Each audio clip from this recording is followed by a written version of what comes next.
ಇನ್ನು ಈ ಕೂದಲುದ್ರೋ ಸಮಸ್ಯೆ ತುಂಬಾ ಜನಕ್ಕೆ ಕಾಣಿಸ್ಕೊಳ್ತಾ ಇದೆ. ಇವಾಗ ಬಕ್ತೆಲೆ ಆಗುವಂತದ್ದು ಬಾಲ್ಡ್ನೆಸ್ ಅಂತ ಏನ್ ಹೇಳ್ತೀವಿ ಅದಾಗಿರ್ಬೋದು, ಕೂದಲು ಉದುರೋ ಅಂತದಾಗಿರ್ಬೋದು, ಈ ರೀತಿ ಸಮಸ್ಯೆಗಳು ಏನೆಲ್ಲ ಮನೆ ಮದ್ದುಗಳನ್ನ ಮಾಡ್ಕೋಬಹುದು?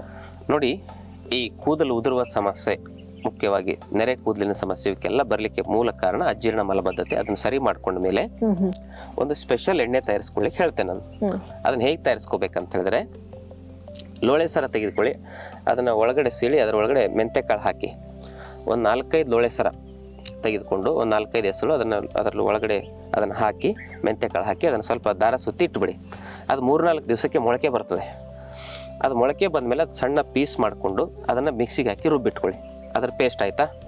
ಎರಡನೇದು, ಅದರಲ್ಲಿ ಒಂದು 1/4 kg ಈರುಳ್ಳಿ ಪೇಸ್ಟನ್ನು ರುಬ್ಬಿಟ್ಕೊಳ್ಳಿ. ಮತ್ತೆ ಮೂರನೇದೇನು ಅಂತ ಹೇಳಿದ್ರೆ, ಒಂದು 100 ಗ್ರಾಮ್ನಷ್ಟು ಕರಿಬೇವಿನ ಎಲೆನ ರುಬ್ಬಿಟ್ಕೊಳ್ಳಿ.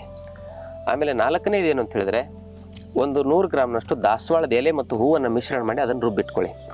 ನಾಲ್ಕನೇದು ಏನಂದರೆ, ಭೃಂಗರಾಜ ಸೊಪ್ಪು ಸಿಕ್ಕರೆ ಅದನ್ನು ಒಂದು 100 ಗ್ರಾಮ್ನಷ್ಟು ರುಬ್ಬಿಟ್ಕೊಳ್ಳಿ. ಅಥವಾ ಭೃಂಗರಾಜ ಸೊಪ್ಪು ಸಿಗಲಿಲ್ಲ ಅಂತ ಹೇಳಿದ್ರೆ ಭೃಂಗರಾಜದ ಪುಡಿ ಸಿಗ್ತದೆ, ಅದನ್ನೇ ನೀರಲ್ಲಿ ಕಲಸಿ ರಾತ್ರಿ ಕಲಸಿ ಇಡಿ. ಇನ್ನು 6ನೇ ಮನೆ ಮದ್ದು ಅಂತ ಹೇಳಿದ್ರೆ, ಈ ನೆಲ್ಲಿಕಾಯಿಯನ್ನು ಕೂಡ ಒಂದು 100 ಗ್ರಾಮ್ನಷ್ಟು ರುಬ್ಬಿ ಅದನ್ನು ಇಟ್ಕೊಳ್ಳಿ, ಪೇಸ್ಟ್ ಮಾಡಿ. ಈ 6 ಪದಾರ್ಥಗಳನ್ನು ರುಬ್ಬಿ ಇಟ್ಕೋಬೇಕು, ಈ ಪೇಸ್ಟನ್ನು. ಈ ಪೇಸ್ಟ್ಗಳನ್ನು ಏನು ಮಾಡ್ಬೇಕಂತ ಹೇಳಿದ್ರೆ, ಒಂದು 8 ಲೀಟರ್ ನೀರಲ್ಲಿ ಕುದಿಸ್ಬೇಕು.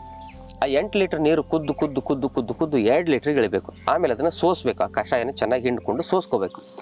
ಆ ಸೋಸಿರ್ತಕ್ಕಂಥ ಕಷಾಯವನ್ನು 1 ಲೀಟರ್ ಕೊಬ್ಬರಿ ಎಣ್ಣೆಯಲ್ಲಿ ಹಾಕಿ ಕುದಿಸ್ಬೇಕು. 2 ಲೀಟರ್ ಕಷಾಯನ ಅದು ಕುದ್ದು ಆ ಕಷಾಯದ ಆ ಔಷಧಿ ಸತ್ವ ಆ ಎಣ್ಣೆಯಲ್ಲಿ ಸೇರ್ತದೆ.